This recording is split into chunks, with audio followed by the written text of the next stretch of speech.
Hi guys, welcome back to my channel Life of Paramed with Salome. So in today's video, I'll be telling you all about the procedure known as intubation. So basically, what is intubation? So intubation is a procedure where we insert a tube. The tube is called as ET tube, endotracheal tube, into the patient windpipe, also called as trachea. Now, why we do this procedure? So this procedure is done to facilitate the patient to breathe and to maintain the airway in the patient. Most of the time intubation is done prior to before any surgery so that anesthesia and patient airway can be maintained. Most of the time also intubation is done for the emergencies and trauma patient. There are different types of intubation: oral intubation, nasal intubation, and the different methods we can go for the intubation. So in today's video, I'll be telling you the basic introduction about intubation. So let's see how to do intubation. So when you go for intubation, before intubation, you have to make sure you have all the equipments required for intubation. The first equipment is your face mask. Then you must make sure you have oxygen source.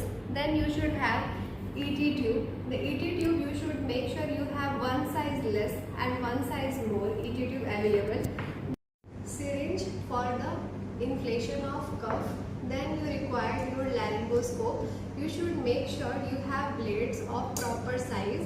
When you are going for adult, make sure you are having 3 and 4 size of blade, and for pediatric depends on the age of the child. Then you should make sure you have ambu bag for emergency situation, and also that is not here, suction is very important when you do the procedure intubation. So these were all the equipments you need to keep ready before the procedure. Now let us go to the second part of the intubation procedure, that is your positioning. What position you will give to the patient prior to intubation. So basically there are 3 positions which we use for intubation. The first position is your sniffing position, which is the most common position we give to the patient. So see, sniffing position means head extended and neck flexion. So there will be extension and flexion at the head and neck. Why this position is called as sniffing position? Because when we sneeze like this, okay, when we sneeze, our neck and head is extended and flexed. So this position is given because it will make sure the airway anatomy is very clear in a patient. Then another position is your neutral position. Neutral position, in that position we are not extending the neck, okay. That position is done for the cervical patient where we cannot extend the neck of the patient.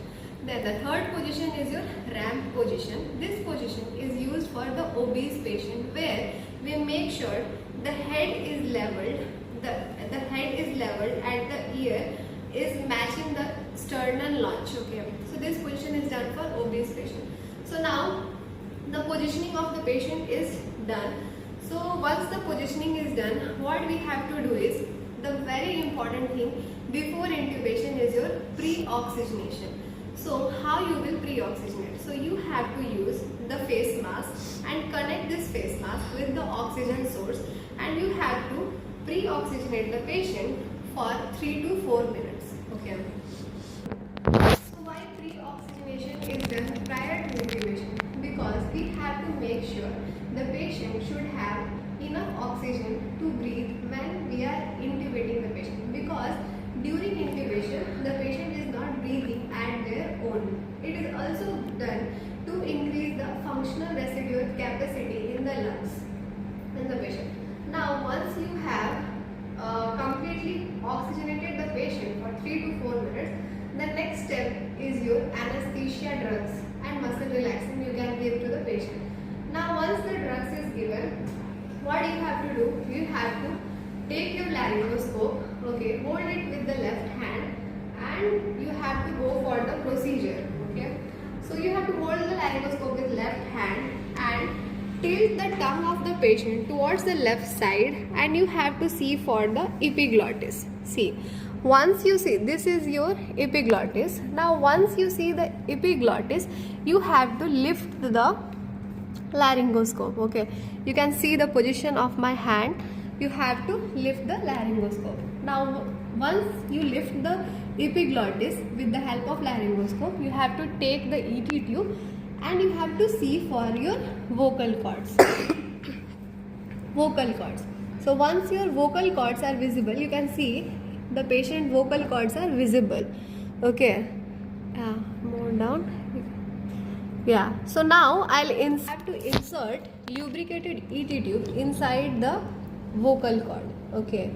Here will be marking till where you can insert the tube. Okay, see. So now the tube is inserted into the vocal cord. Now as soon as you insert the tube, you have to inflate the cuff. Okay. So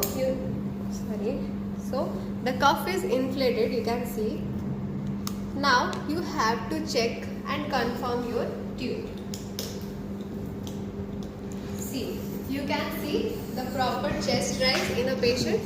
So this confirms your intubation and the tube is in correct place. Okay.